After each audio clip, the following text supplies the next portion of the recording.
Welcome to the Footnotes to Endnotes podcast. This is your Communizer Radio Hour. My name is Uriah, aka the Inverted Form. And my name is Owen Gilbride. Welcome to Footnotes to Endnotes. Yes, so I am here staring at my own video reflection. Owen has turned off his video just to alienate me. And look at the O of my name. Yes, the That's O. like, because I don't have an avatar, I just have like the letter O as like Right. the default Zoom meeting. The dog is slurping up water in the background. Some nice ambient sound effects. Can you hear that? Is that coming through? I can actually. This Yeah. will be on the recording, so all the listeners at home can have the dog drinking experience as part of Nice. their podcast listening experience. Yeah, I'm sure Stanley the Sphinx will come by and meow at some point too. But how's everything going in Montreal? It's been a cold and rainy week. Yeah. Well, because like it had been basically summer since the third week of March here. Like it's been like 25 degrees, which is like maybe like June weather. It's been unseasonably warm.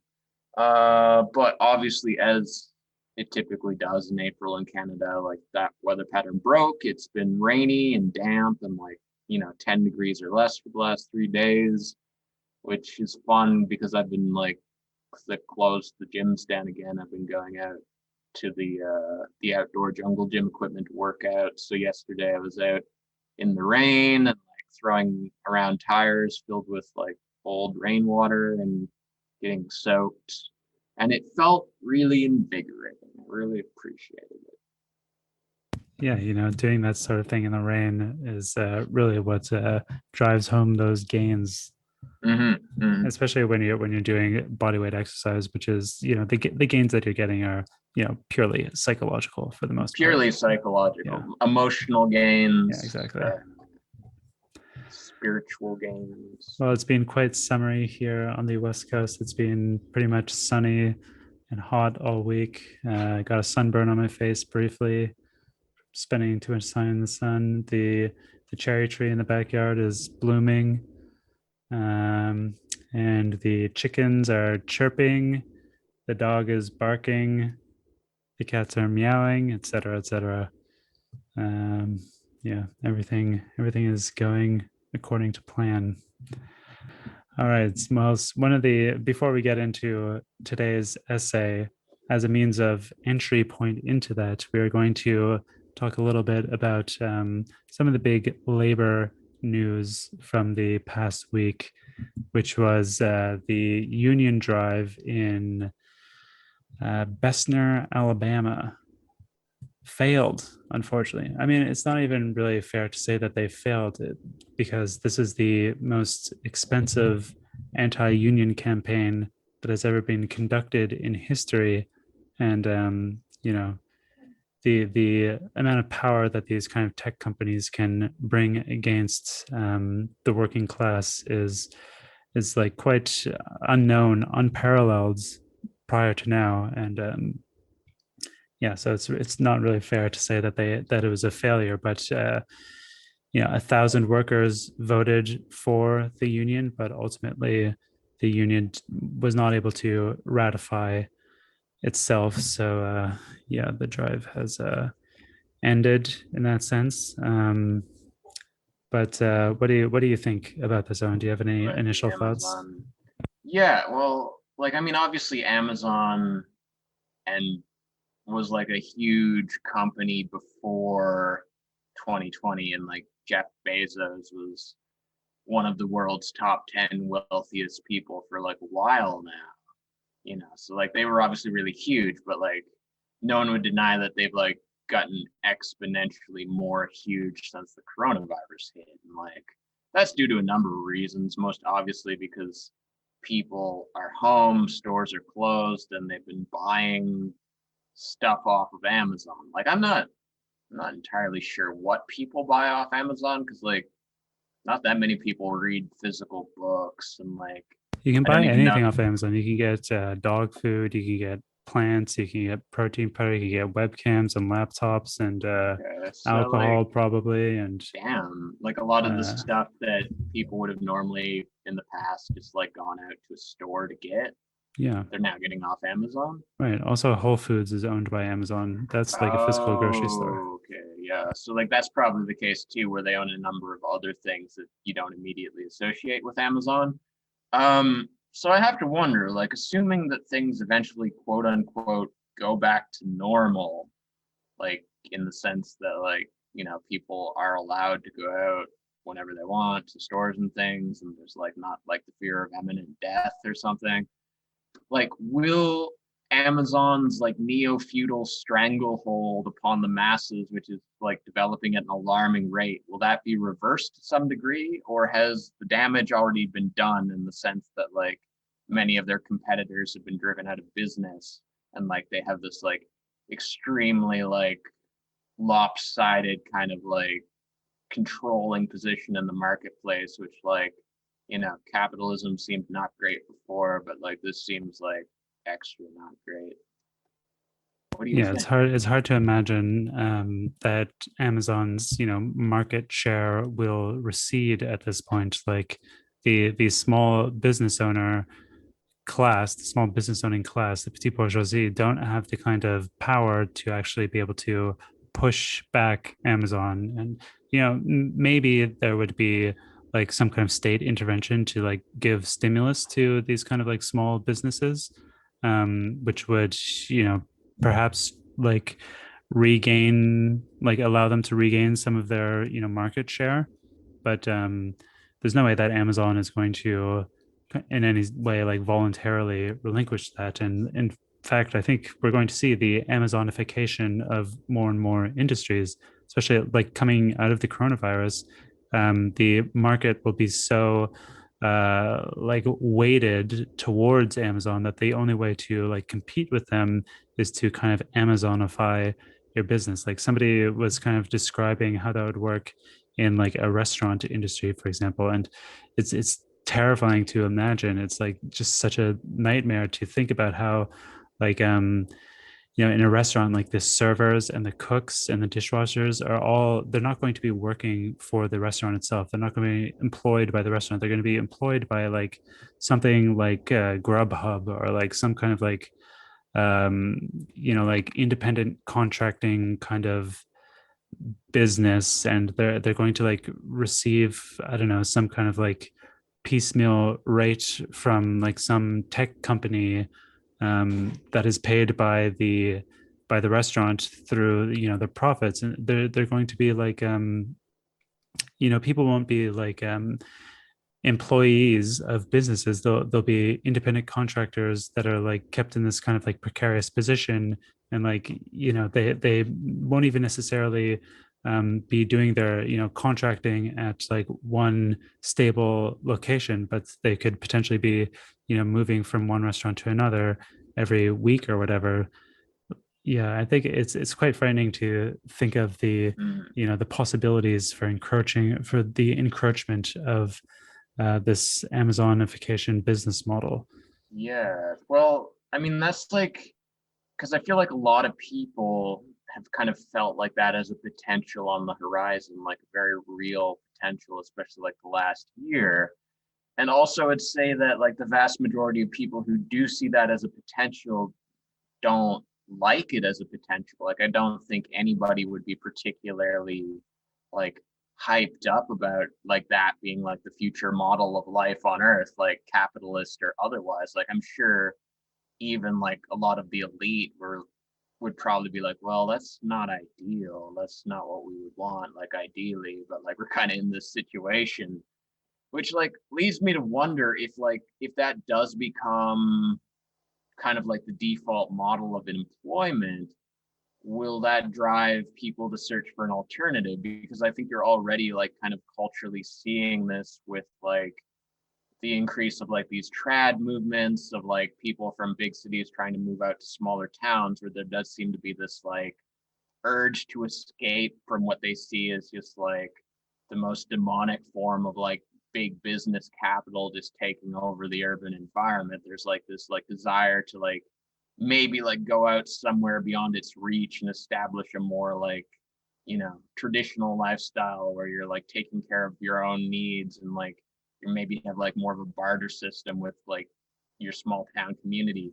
I don't know if that's like actually like a realistic like option for most people, but like I can certainly appreciate like why so many seem to be like at least considering it in the back of their minds these days.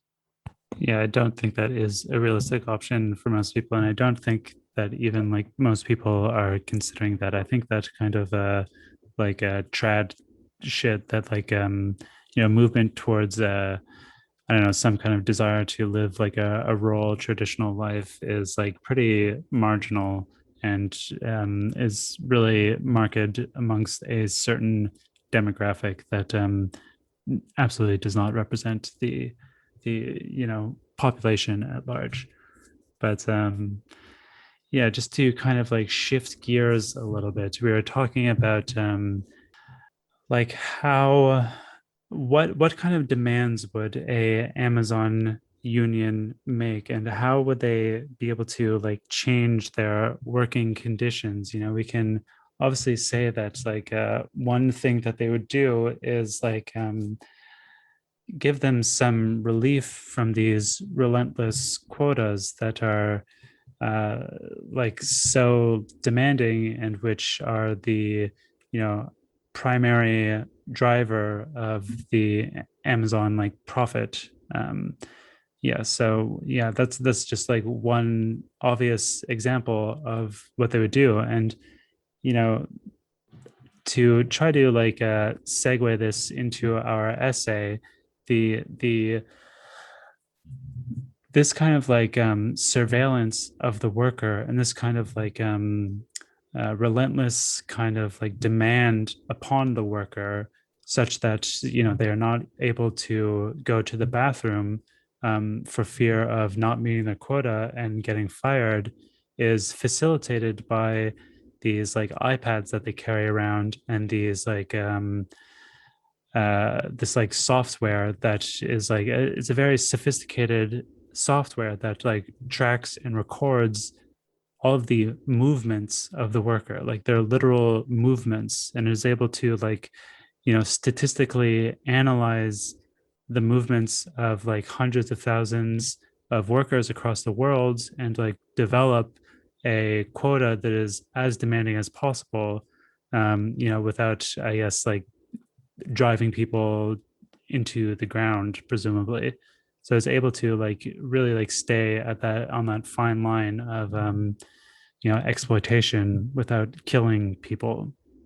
Mm. But yeah, it's like a very sophisticated kind of like surveillance apparatus that um you know we can't really, it's very difficult to imagine how that form of technology could be rendered neutral and used towards the good of the proletariat.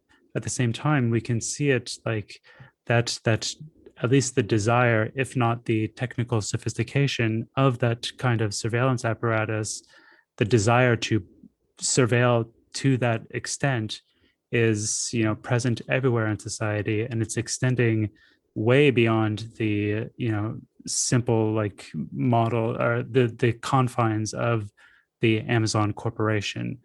um so yeah, like that, like, and this kind of like references the essay that we read last week, which is about technology, and is kind of like thinking about the potential of technology to be neutral, or whether or not technology can be neutral, whether or not it is neutral. And the conclusion there was that, um, as I recall, just regarding that question, is that certain forms of technology are neutral and others are not, obviously. And it's very difficult to imagine how this type of technology could be put to the use, the positive use of the proletariat, except that there is a discussion in this essay that kind of like intimates how at least like earlier generations of socialists would have thought that this type of thing is actually a good thing. technology, labor-saving technology, is not used to the advantage of the proletariat. It's used to the advantage of the bourgeoisie, the people who own, the means of production, Mm, because it like sheds off the proletariat. It creates a surplus population. It's not used to like some labor saving machine is not used to allow the workers who worked in that industry or factory or whatever to work less but gain the same amount of money or earn the same amount of money. It's used to make make some workers obsolete so that the capitalist has to employ fewer people and can take at the same productive level and take a greater share of the profits, like yeah, continually increase the amount of money that they're making while at the same time shedding off more and more workers and just creating a greater pool, a greater amount of people who are confined to the surplus population. yeah, and like the employees that it does have, because obviously it still needs employees to a degree.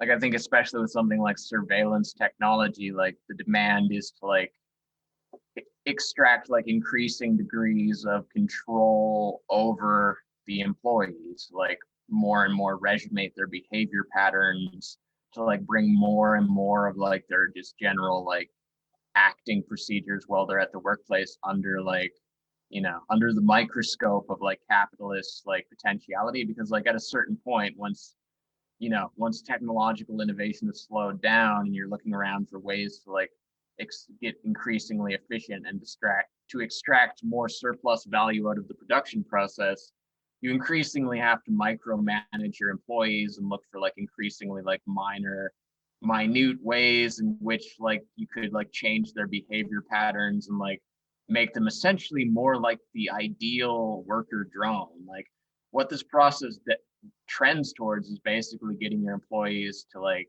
behave more and more like some sort of machine to like reduce any sort of like human error or unpredictability and take that out of the process, which is I think where you start to get this like kind of popular communist fantasy, the idea of like the fully automated luxury communism, where like at a certain point this process gets so advanced that like it would just make more sense to have machines doing everything and like just like just give people all the stuff they need to survive, because why not, because you just got robots producing it. This is a very popular fantasy, but I think in this article the Friends of the Classless Society specifically caution against like just relying too much on that as like a guaranteed outcome.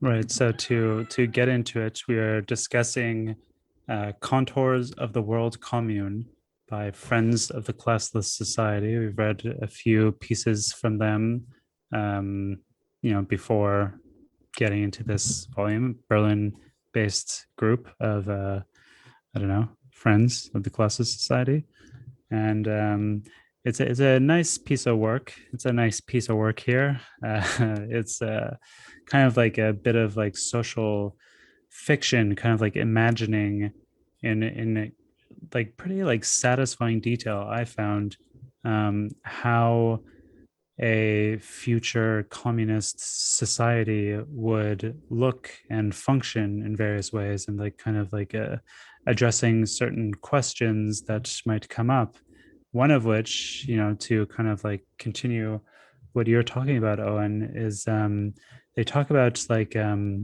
alienation of labor, and how uh, even though like these like automation of productive forces is a good thing, especially I mean, it's not a good thing within capitalism because it means that there are fewer jobs for people and there's nowhere for those people to go to earn an income.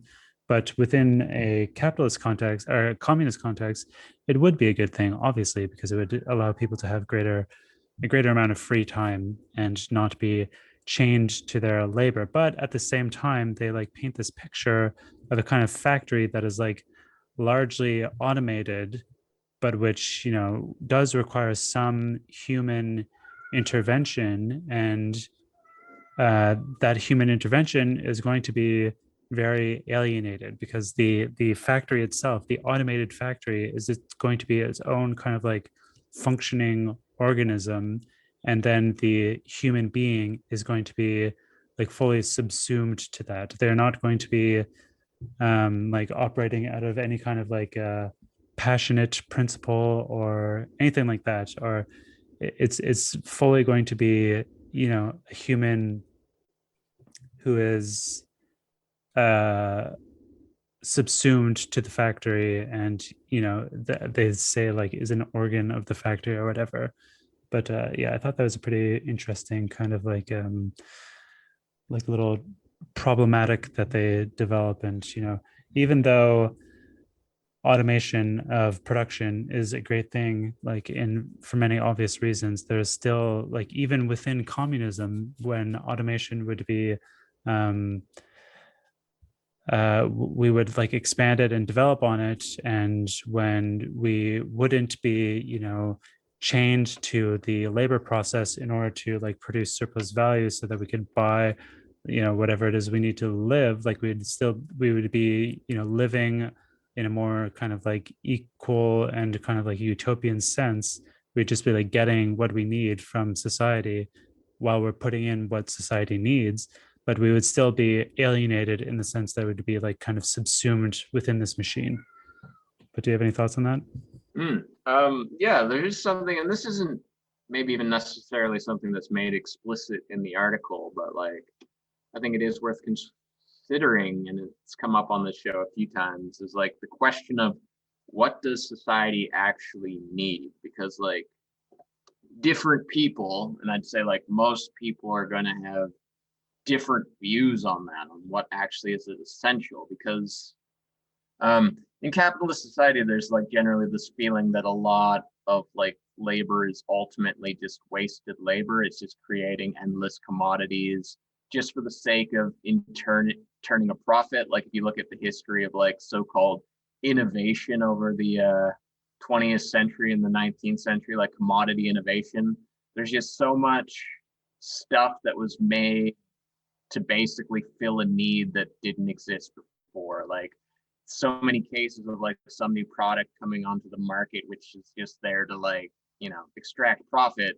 And it uses advertising propaganda to convince you that it's like filling some function in your life. Like, you know, it's a classic example of like a new iPhone coming out every 18 months, where like probably the original model would have been just fine.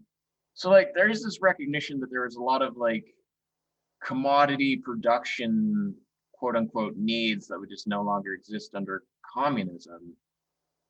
The hard thing is determining out like which ones those would be, like what's actually needed in society and what is superfluous. And like I feel like a lot of people are going to be like not as willing to give up what they view as the conveniences of their lives and the essentials, and this could cause some frictions in the transition process. I think specifically in this article there's a mention somewhere that like if you consider other countries which like low GDP nations where they might be lacking in certain resources that they would want to have, like hospitals and like, you know, transportation infrastructure and things like that.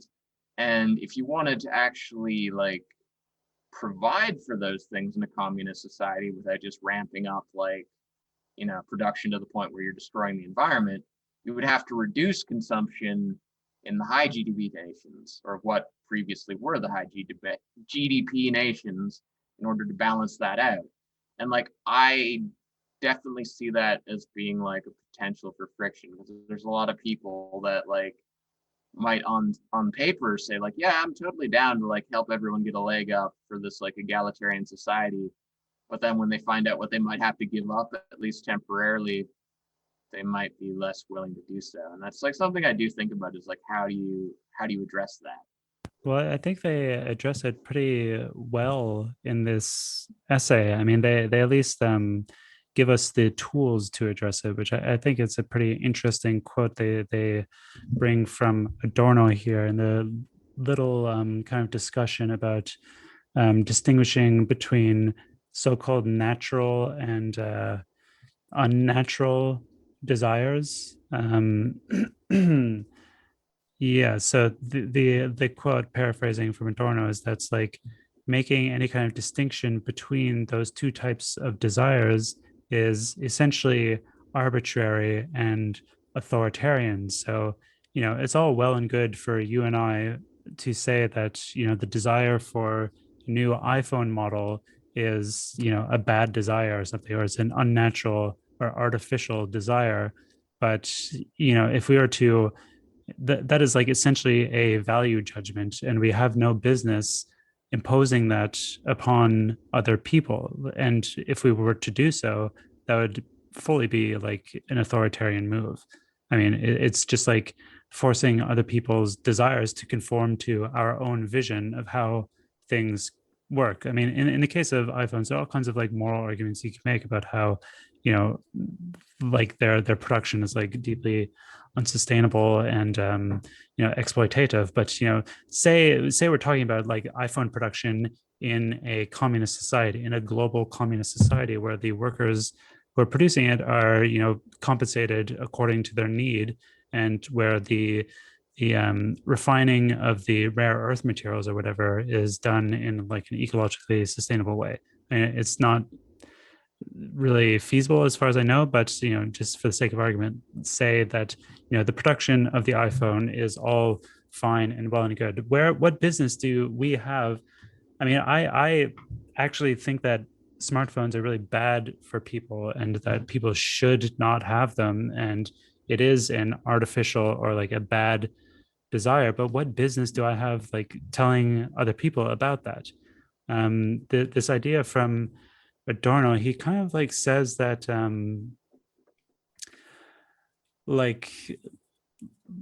like within a kind of communist or a classless society, in order to kind of like overcome that kind of difficulty, you should be like directing productive resources towards meeting the need that desire, um, meeting the need of that desire.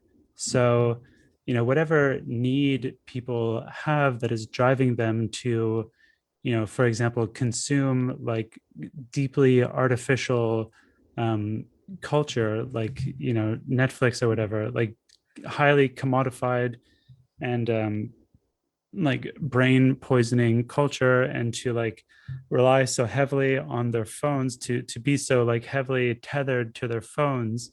You want to like direct the productive forces towards, you first want to like distinguish what it is that people are getting out of those desires, like what it is that those things are, what need it is that those things are meeting, and then kind of like direct those, the productive forces of society, to meet those needs in some other way. Mm. So obviously we could say that in terms of like smartphone, I think most people use their smartphones for like social media or things of that nature. And I think if we had like a more robust society and like community and all that sort of thing, then uh, people would feel less compelled to use their social media, to be so heavily reliant and attached to it. You know what I mean? So Yeah. we would just have to like direct the productive forces to, in some way, um, meet the needs that these fucking commodities are like artificially filling, but in such a way, I assume that we're not either reproducing the class relationship or just producing further commodities. Well, yeah, and I'd say like that gets to a really like fundamental aspect of like any sort of like revolutionary drive where like you see the current societal model as like providing for like certain basic needs of human existence in a way that's like ultimately like suboptimal or unhealthy or like flawed, and you have a vision of some other social model that you feel would like better satisfy those needs. Like I'm sure like I know for me personally and like a lot of like socialist communist types who would like see like a lot of like alienation in contemporary like social dynamics and just like the kind of like pursuits that people fill their free time with, And like ideally you'd want to replace that with like some sort of social model that, I don't know, like emphasized a more like organic, holistic, kind of genuine, like coming together of people, and it's like it's certainly well intentioned, but like as I'm thinking about this, I'm wondering like if this is like something that you have to be like careful with when you're, engaging in revolutionary thought, and you're also trying to avoid being prescriptive, avoid being authoritarian, because you have this vision for a society you'd like to bring forth, and like that in order to bring it forth, you need to, along with many other people, obviously, do something. Like you need to do something to change society, to make manifest this vision that you think is like a genuinely better society. There's going to be a lot of people who disagree with you, a lot of people who can't see what you see, who say, no, like what we've got right now is good, this is better, like I prefer this, like I don't want to go to that new society. How do you actually deal with that? Because like to a certain degree, like you want to be able to like hear people's differences of opinions and respect their different opinions, and like adjust yourself. But also at a certain point, you need to be able to fight for your vision. So there are going to be people where you're like, no, you're wrong, I'm right, and this is what I'm pushing for. So I wonder if inevitably there is always a certain degree of like authoritarianism in any revolutionary drive, because there's going to be a class of people where you're just ultimately going to have to say, no, you're wrong. And I think specifically where I was thinking about this with this article is there's a certain point towards the end where they're talking about like the abolition of the gender relation, and how this is a long-term goal that communism would want to work for. And as I was reflecting on this, I was thinking like, well, like compared to say like the liberal West of the last 50 years or so, where there's obviously still like aspects of the gender relation that need like a lot of sorting out.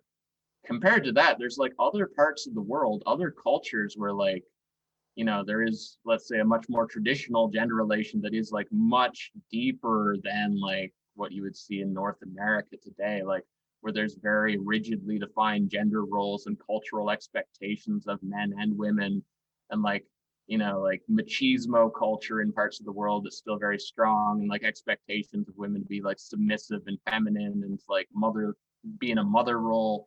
And these are deeply ingrained. So like if your long-term goal is to like undo the gender relation, how do you approach these other cultures without just coming off as like this authoritarian missionary who thinks he knows like what's best for everyone? Because like from our perspective, it is what's best, but like from their perspective, we're just like forcing our will onto them. Yeah, I mean, that is a thought that occurred to me like a few times while reading this essay, is that like naturally I'm kind of like imagining it as, referring primarily to, my culture and, the part of the world that I live in and that is like, where I live.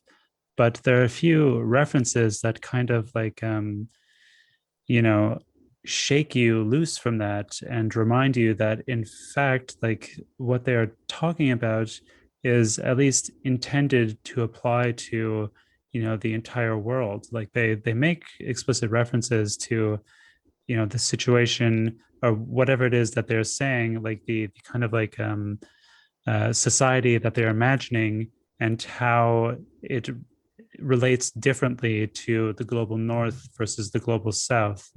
um, so I feel like, like again, my tendency was to read this as like being written by and for Westerners primarily, and like the, implicit context that it is talking about is, the context that I share with the writers, I assume. Um, but again, like I think that, it's meant to be a description of like a global kind of process, and it's meant to apply unilaterally across all cultures in the world. And you know the question of like whether or not you're being like kind of like patronizing or parochial in some sense by like going into like a less developed part of the world, or like a, different culture, and kind of like telling them how they have to do their business.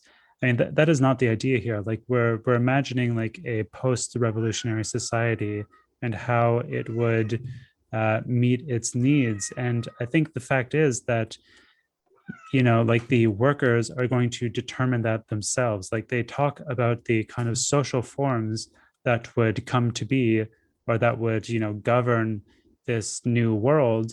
And, you know, obviously like they're council communists, they're communizers. So it's going to go back to the council, which, you know, just as an aside, is strikingly similar to like anarcho syndicalism, or like anarcho federational. I think it's anarcho syndicalism anyway.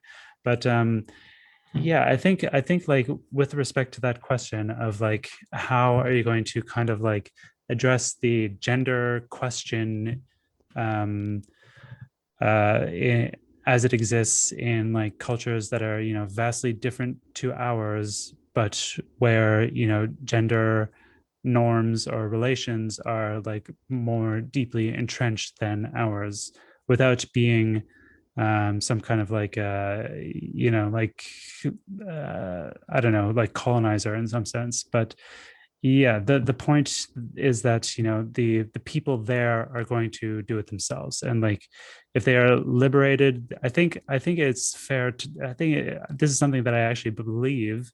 But like if people are liberated from economic necessity, then over time they will discover like the social forms that are holding them back, that are, and which yet remain a part of their culture. So like I don't think that the male female binary is going to completely dissolve. I don't think it's going. Can you shut the fuck up, please? Men and Special women. guest star the cat. Stanley, this extremely annoying cat. Yeah, I don't think that like men and women are going to, or like that kind of like gender binary is going to, I don't know, completely wither away like the state. um I don't know.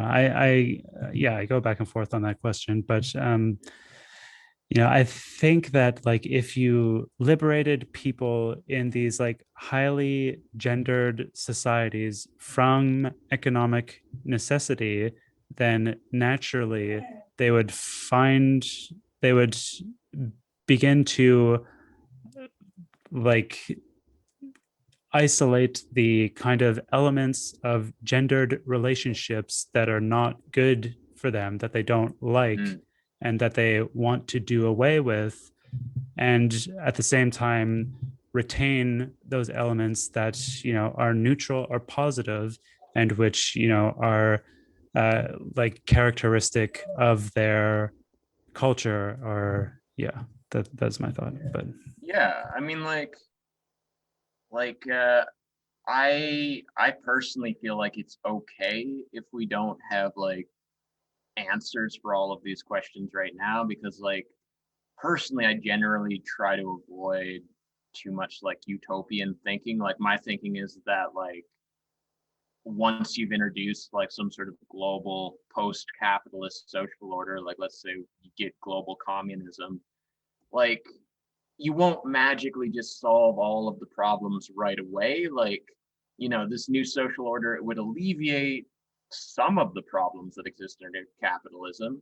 Other problems would like persist probably in new and different ways. And probably also there would be like problems that we can't see from our current perspective, which would come into being just based on that new social order.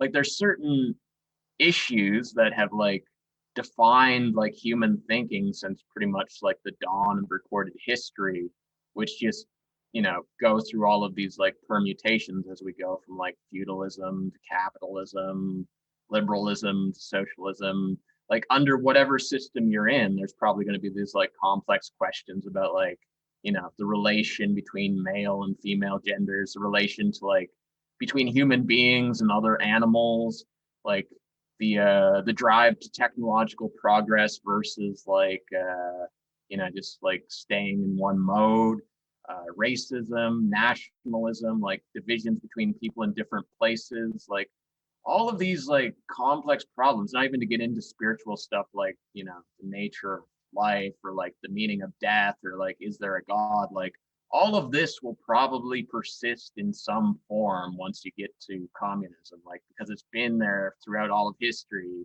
and it's like an evolving conversation with no easy answers. So I think it's like perfectly all right to, not have a definitive answer for any of this, because like the goal of moving to a post-capitalist society isn't to solve all of humanity's problems, but just to address the ones that are like most in our face right now. Yeah, I suppose. But I mean, I think that there are some problems, some like forms of relating to each other that are problematic and, which inevitably need to be addressed. Like there's something in the in like the patriarchy, in the gender roles that we have now in this present society that is problematic and that will need to change. Oh, Like yeah. gender itself, being identifying as male or female or non-binary, um again, like who knows whether or not that will go away. But yeah, there's something within like certain gendered relationships and also obviously like racial kind of dynamics that will need to go away. And yeah, there are certain problems that are present in the world today, and which we can like identify preemptively as things that need to be done away with. I Well, don't know if that's what you were saying, but yeah, like in a weird way, it's almost like what we were saying at the start of this discussion with regards to technology, where like you can see like a form of technology which could be used in a lot of different ways, but because of the logic of the social order you inhabit, it's used in like this like oppressive or destructive way. Like, and a lot of these like problematic contexts, like if you're just getting like really imaginative, you could imagine another context, and I'm not necessarily advocating for it, but like you could imagine other social contexts where like what's problematic under capitalism because of like some motivating logic would actually be a good thing. Like the idea of race, obviously it's like this destructive force within capitalism, and maybe it predates capitalism and it's tied to other things in the human condition. But like you could imagine a world where there's like all of these different cultures and all of these unique peoples with like their own like aesthetics, their own spiritualities, their own understanding of life. And that would be a really like magical and invigorating world where you just had all of these distinct little like pockets of humanity with their own unique way of seeing things and their own like proud cultural tradition, but they respected each other as having like uniquely valid and distinct worlds that they inhabited. I mean, that like theoretically, that could be like a really rich and enlivening world. I don't know if like that's something that could actually exist, or if like total racial abolition would be like the way to go. But like, I think what I'm getting at is like you can almost think of these like abstract social concepts as being like technologies where in and of themselves they aren't good or bad. They're just like ideas which get invested with like their destructive or creative tendencies based on like the logic of like the social structure.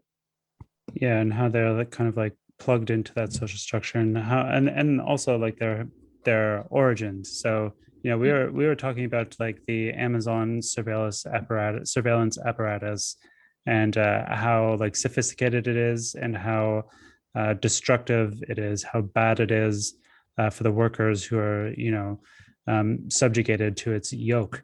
um, and this essay opens with like a pretty interesting discussion of the needs principle. I'm trying to find the distinction here, but in Marx's Critique of the Gotha program, which is when he gets like most imaginative about what the future is, it's when he like actually speaks the most about communism. Like he writes mostly about capitalism. He doesn't actually write that much about communism, but True, he yeah. does in this essay. um, and he elaborates the needs principle, which is from each according to the ability, to each according to their needs.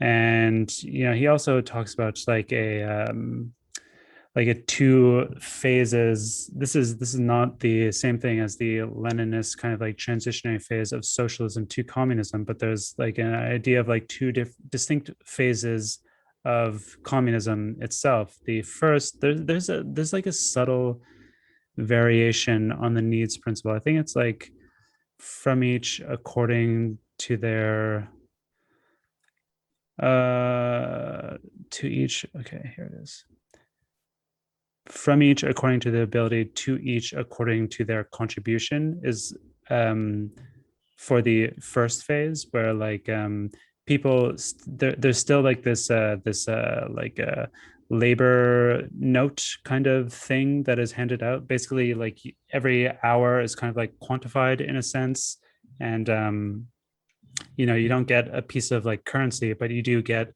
like a piece of like a certificate in Marx's sense, in Marx's phrasing, that society gives to you, and which says that you contributed some labor, and then you get to exchange that labor for like some equivalent value or something, and all labor is valued the same.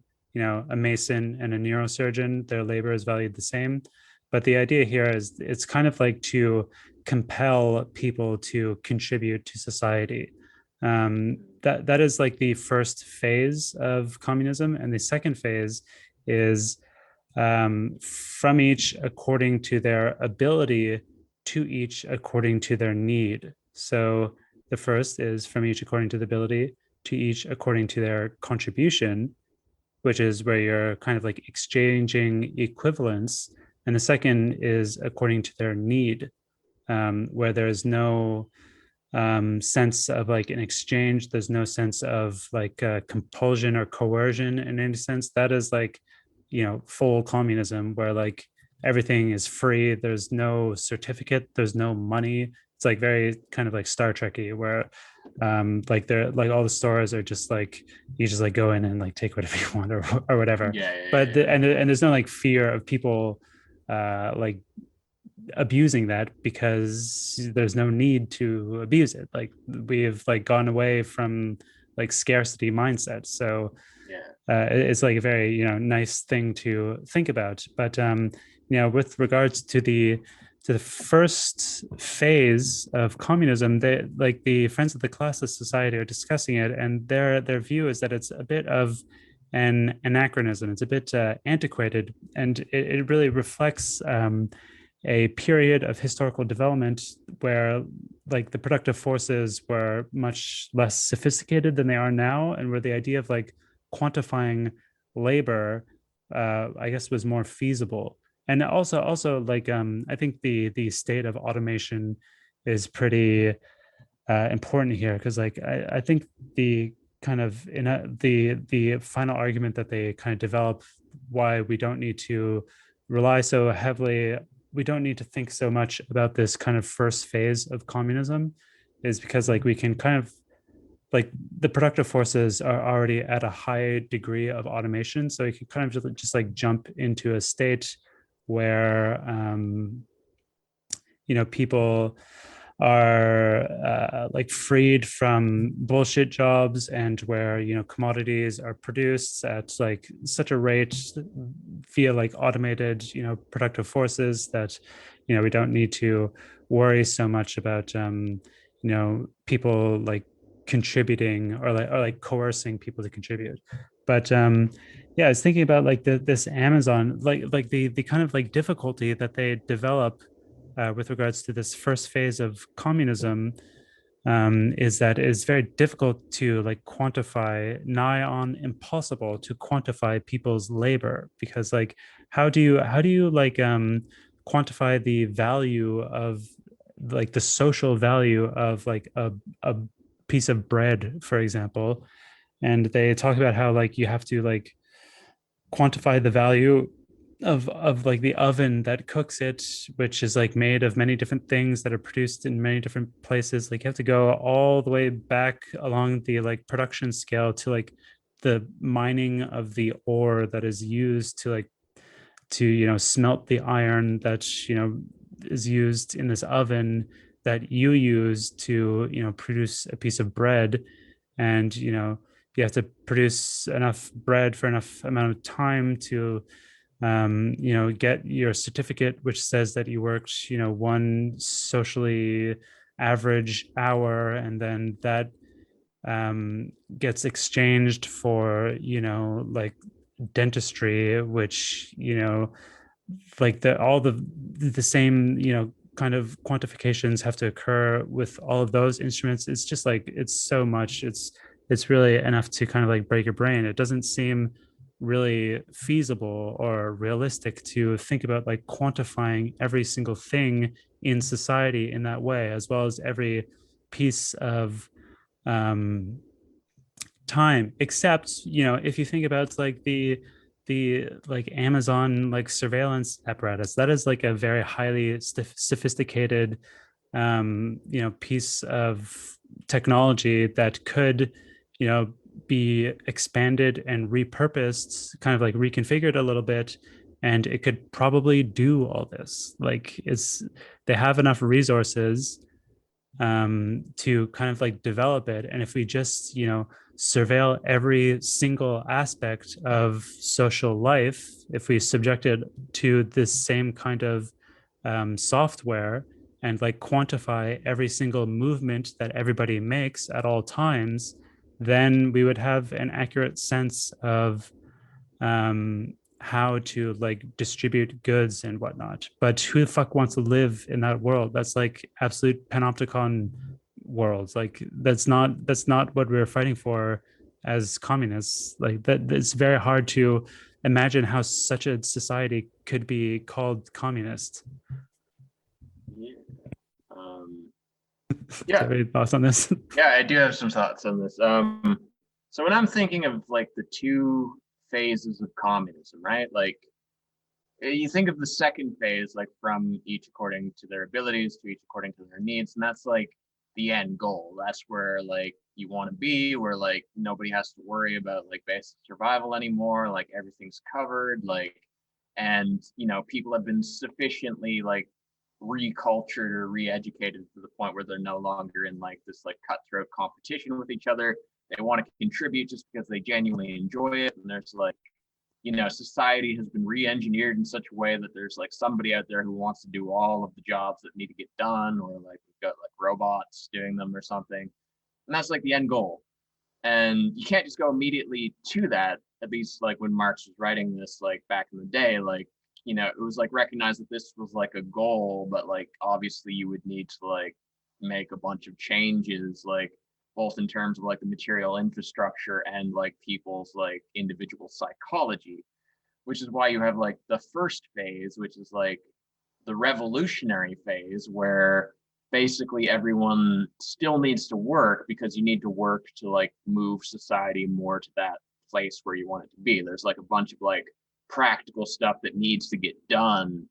Um, and like it's hard to say exactly how long that phase would last. Like, depending on like how developed the society is, it could be like years, it could be decades, maybe you never get to it.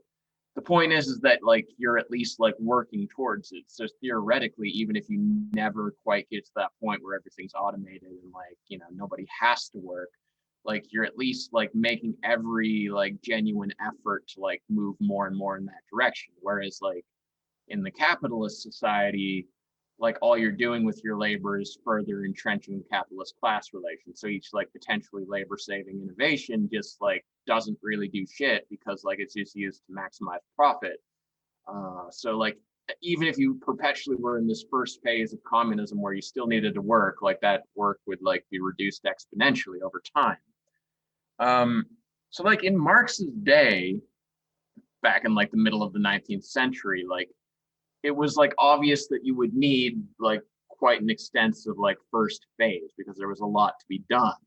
I think we're getting to an interesting place now, at least in like so-called high GDP nations where like we inhabit, where it almost feels like you could in very short order go to the second phase, which is why I think you see all of this like very real discussion about the potentiality of something like UBI, because like UBI, it might not quite be communism, but it seems to be almost like the machine dipping its toe in the water gingerly, like, oh, could we just provide for people's basic survival needs, like without demanding that they like sell their labor to us? Like there is this discussion, and I think in general, like there is also this like much greater interest over the last 10, 15, 20 years in the prospect of socialism.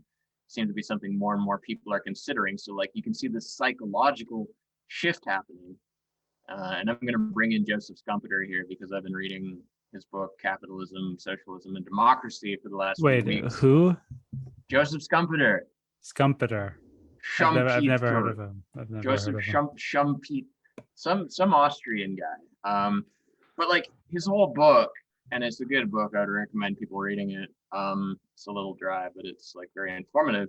He takes Marx's idea that socialism is like the inevitable outcome of capitalism, and he takes that to kind of the logical extreme, where he spends like a great deal of time talking about like the longer capitalism goes on, the more like kind of like automatic and like just hyper efficient everything is, and also like the more and more people will naturally start to like just have like a socialist mindset where like everything's kind of bureaucratic and like dispersed, and you see less and less like these like venture capitalist entrepreneurs and more just kind of like stockholders and like these large corporations of middle management types.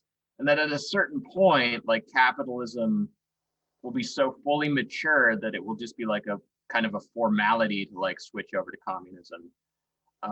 But if you like don't reach that maturation point, like you will have to have some sort of like revolution. I feel like I'm back in like this was the topic of my final assignment in the Marx class that I took in university. We were all assigned to like deliver like a short speech in front of the class, and mine was about how I was in the last day of the semester. It was pretty epic, honestly. But we had been reading stuff that kind of like addresses this very topic, like the idea of non-reformist reforms. UBI being an example, a reform that or some kind of policy that is reformist because it is really just changing society as it is. It's like social democratic at best, but which would, you know, alter society in such a way that it could not go back on it and would like just like yields, you know, further dividends in terms of, you know, revolutionary potential or socialist potential or whatever. And the topic of my essay, my little presentation, was about the necessity of a moment of violence in breaking from capitalism to communism, the absolute necessity, because you're still moving, even if you like abstract it to like the ultimate degree and say that, you know, you've gone to a point where like the capitalists are not really in control of anything. Like unions are so powerful, and like social democrats control all the political levers or whatever. And you know, moving from capitalism to communism is a mere formality. There's still a point at which you need to, you know, violate the property contract, the like the, you know, the contract, the law that states that this productive apparatus, this piece of property, belongs to one person, and we're going to break the law and say that it belongs to everybody. So even if the capitalist consents to that in some kind of like abstract imaginary situation, which would never occur in reality, even if they were to consent to that, my point was that it would still be, you know, a moment of violence on some kind of like abstract level, like violence in principle. No, anyway, that does make sense. Like this is something that Schumpeter says, that like, you know, like as the capitalist society becomes more developed, like the need for a violent revolution, like either like literally or figuratively violent, will be like exponentially reduced. but there will still inevitably be like, no matter how advanced it is, be like kind of a jarring like break, because you're essentially moving from one like order of logic to like a different one. It just gets like, less jarring the further along you get. So it's like ultimately kind of like an optimistic outlook, I guess. One thing I do wonder about though is because like I'm saying that these talks of like universal basic income are like, if we're just considering the high GDP nations where there is like all of this developed infrastructure, it does seem like a close kind of potentiality for us. But if we're taking up this notion that's raised in this article that like, like realistically would want to bring everyone up to the same level, at least in terms of like basic survival technology, we got to consider all of the other parts of the world where they're like, there's plenty of parts of the world where they'd be nowhere close to implementing some sort of like more or less automated like UBI society where like, you just have these big like mechanical farms where like one guy on a tractor can like make food for tens of thousands of people. So I think what you would need to have, even though like theoretically we could in North America maybe jump right to the second degree of communism, if we were considering like, if we were being genuine communists and not just national socialists concerned for our own piece of land, we would have to like consider the whole world and recognize like, okay, realistically, like we would have to kind of like continue working here in the first world for some time in order to like help bring up everyone else to the degree where they also feel comfortable like moving to this communist social order. And that's where I think you might begin to consider like, I don't know, some sort of like labor enforcement system. Like there's no real nice way to say like, yeah, people are gonna have to still keep working for a while, but like, that's kind of I think what you would have to do if you want like a real global commune. So you're thinking about like, for example, in Brazil, in these like gigantic cities, the many cities of like tens of millions of people in the kind of like favela zones where they don't have like running water or sewers, much less, more robust infrastructure like, I don't know, roads or like public transportation or whatever we might want. Um, like, I mean, I think they talk about in this essay how like, if we're living in communism, then all of these people would have their basic needs met without needing to pay for it, so that their labor could be directed towards these kinds of projects, these kind of like big infrastructural projects. I mean, then this is maybe like more of a moral question, because like, if you're in North America and like I don't even know if we're at that point yet, but like theoretically let's say that we're like kind of at the point where like you could have UBI, like, you could have this situation where people don't have to work, like they could just get all the food they want and like have like a home and stuff, and like everything that needs to get done to take care of North America, discounting like iPhones manufactured in other parts of the world, but just in terms of like growing food and things like that, could be covered. Like, let's say we're at that point. Maybe we're not, but like just hypothetically, like, but there's many other parts of the world where they're nowhere near that point. If you were in a communist society, like, what then would the person in North America do? Would it be all right for them to be like, okay, well, we've got ours, like, you guys, good luck, like, hope you catch up soon? Or would there be this feeling that people in North America would need to do their part to contribute to like helping to develop infrastructure in other parts of the world? And like, would that be necessary?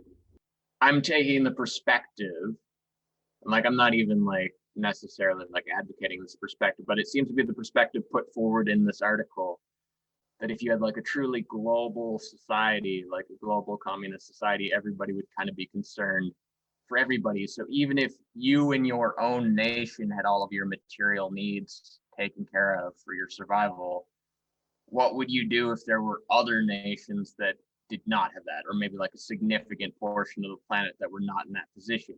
Would the people in the nations that had their own needs covered, would they be compelled to like help produce things for the other nations?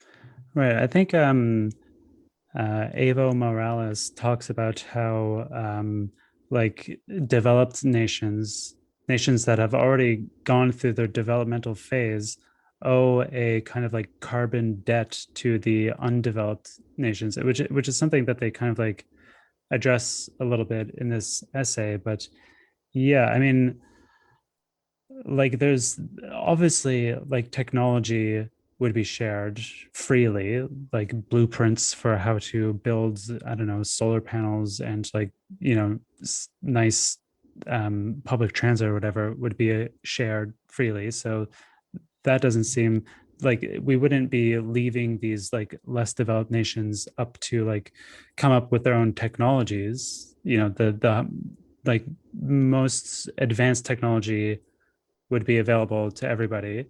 Um, in terms of like the labor, um, that is like an interesting question because I know that like in China in the revolution, like there's like a real problem with getting people who are like technically qualified to do the more like ambitious and like complicated things that they wanted to do.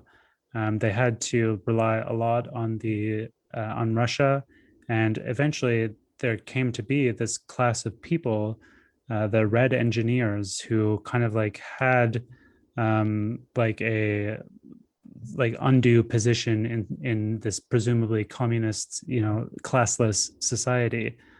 So I think there would be a bit of a risk of um, like reproducing some form of colonialism if you were to like, you know, send off the like, you know, most advanced like Western engineers to these kind of like undeveloped nations to like just like oversee the production of these more like complicated infrastructure projects or whatever it is that we're talking about here. Um, I think ultimately, like the thing to do would be to make sure that you know, like national identities are still going to exist to some extent. I mean, we eventually want to dissolve those, but in the meantime, I think like colonialism is going to be an ever-present threat. Like we need to be Mm. vigilant about like the kinds of threats that are kind of like ever-present, and especially in like these early phases of communism, where we're still working on like developing, you know, underdeveloped nations, like kind of building up everybody to the same level before we can start living, while we're still like engaged in this kind of project of like undoing the harms of capitalism and like kind of still building a communist world. um, I think it would be important for these kind of like post-colonial nations to like develop their councils, like whatever the social form is that is present in these societies post revolution. um, I think that they would need to be like really kind of like solid and well developed and have like a good sense of their identity and of what they want. And then they could kind of like commission from the global community what they might need.